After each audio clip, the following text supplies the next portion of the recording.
All right, let's talk about a part of the house we all tend to ignore, the crawl space.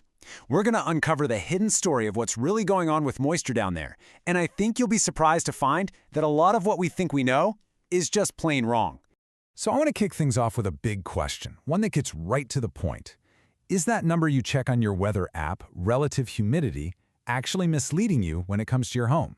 Well, the short answer is absolutely, and I'm about to show you exactly why. You know, most of us have what I like to call the humidity habit. We pull out our phone, we open the weather app, and we see that little percentage for relative humidity. It's the number we've all been trained to look at and trust. And this habit, it leads to a really common assumption. You see a high number, say 80%, and your brain goes, whoa, that's wet air. I better keep my crawl space vents closed. Then you see a moderate 60% and think, okay, looks pretty good. I'll open them up and let the house breathe. I mean, it seems logical, right? But the problem is it's based on an incomplete picture. And here is the absolute crux of the issue. Relative humidity is just that. It's relative. It's a percentage that tells you how full of water the air is at its current temperature. So if you change the temperature, that percentage changes, even if the actual amount of water in the air hasn't changed one bit. And that, right there, is the fatal flaw when you're making decisions about your crawl space. So to get the real story, we need to introduce a much more reliable character into our story, the dew point. Let's actually put relative humidity and dew point head to head.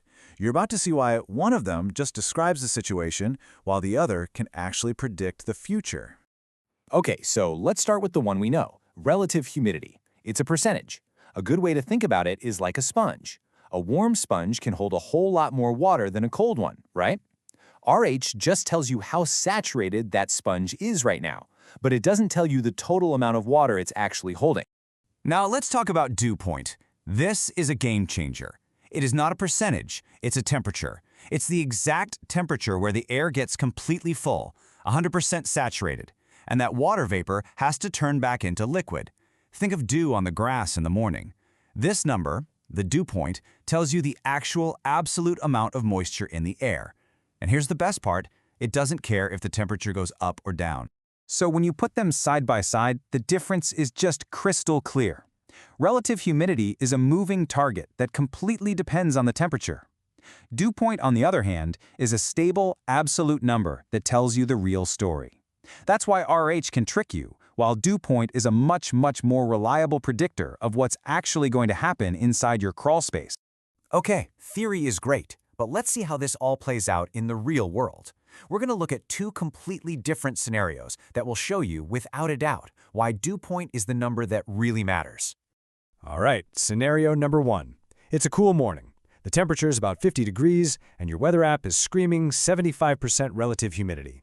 Your instinct says, that's way too high. Keep those vents shut tight. But wait, look at the dew point. It's only 42 degrees. That tells us that the air, even though it feels damp, actually contains very little moisture. It's thirsty. Now, let's flip to scenario 2. It's a warm summer afternoon, 85 degrees out. The relative humidity? A very comfortable sounding 60%. So it seems totally safe to ventilate, right? Wrong. The dew point is a whopping 70 degrees. This air is absolutely loaded with moisture, and it is just looking for a cool place to dump it. And this brings us to the perfect analogy. Your crawl space is basically a cold glass of iced tea on a hot summer day.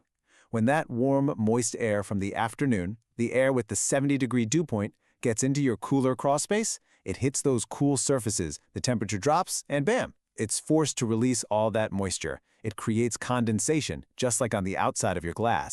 So, we've seen the problem, we get the science. What's the solution? Well, it turns out there's a pretty simple golden rule for making the right call every single time. And it all comes down to comparing the dew point outside to the temperature inside your crawl space. The rule is just a simple comparison. If the dew point of the air outside is lower than the temperature of the surfaces inside your crawl space, then that outside air has drying potential. It'll come in and actually absorb moisture. But if the outdoor dew point is higher, bringing that air in is like sending a direct invitation for condensation to a party in your crawl space. You're just making things wetter. Okay, I know what you might be thinking. This sounds like a lot of measuring and comparing. And you're right, it would be. Luckily, this is exactly where modern intelligent systems come into play, because they automate this golden rule for you. These smart ventilation systems, they basically act as the brain for your crawl space. They use sensors, both inside and out, to constantly measure the temperature and calculate the dew point. Then they do that critical comparison for you, automatically opening the vents only when the outside air is actually going to help, and keeping them sealed tight when it would cause harm. So, if you take just one thing away from our chat today, please let it be this. Relative humidity describes moisture, but dew point predicts it. One just gives you a snapshot of right now. The other tells you what's coming. And I'll leave you with this final question. Is your home's health being protected by the right number? Because once you shift your focus from the relative to the absolute, from RH to dew point, you can finally truly understand and control the moisture in your home. Thanks for tuning in.